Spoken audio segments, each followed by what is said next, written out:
Hello and welcome to another episode of Laying Down the Law. I'm Joey Dalton and I'm joined by Peter Stewart for a quick look at Bretonnia, who will be available to download as a playable race in Total War Warhammer on the 28th of Feb.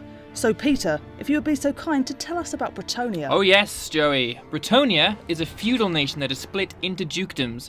There are only two classes in Bretonnia, nobility and peasantry.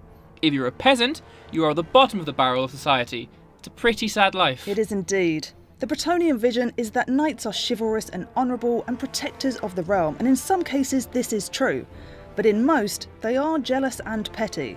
Those that are truly honourable and chivalrous knights are sought after by the Lady of the Lake, and once they sip from her chalice, they become Grail Knights, Peter, infused with part of the goddess's own power.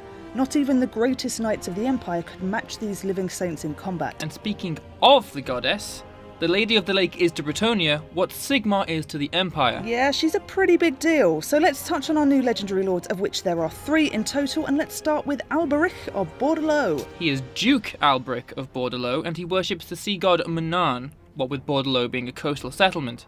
He is renowned for his courage and astounding self-discipline. He is also notorious for expecting all of his household knights to reach the same standard as him.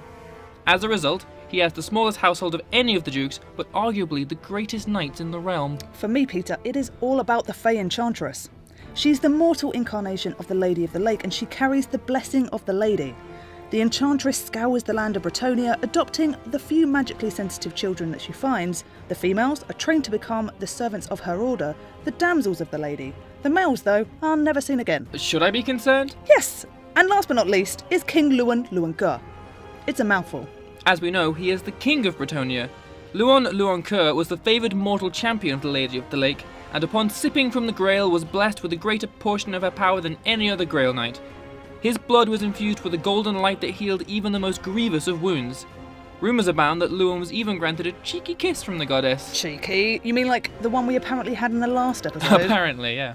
Well, good. Bretonnia is free for everyone to download on the 28th of February if you own Total War Warhammer, and if you don't, but want to, you can pick up the Old World edition from participating retailers. Peter, you know what time it is. As always, which legendary lord would you start with? It's the Fey Enchantress for me, Joey. I want to play as her. Psych! You're awful! It's all about Alberic. Look at his hat. Look at it. Look at it. I love it. And that's all the lore we have for this episode. See you next time, and subscribe for more of these videos.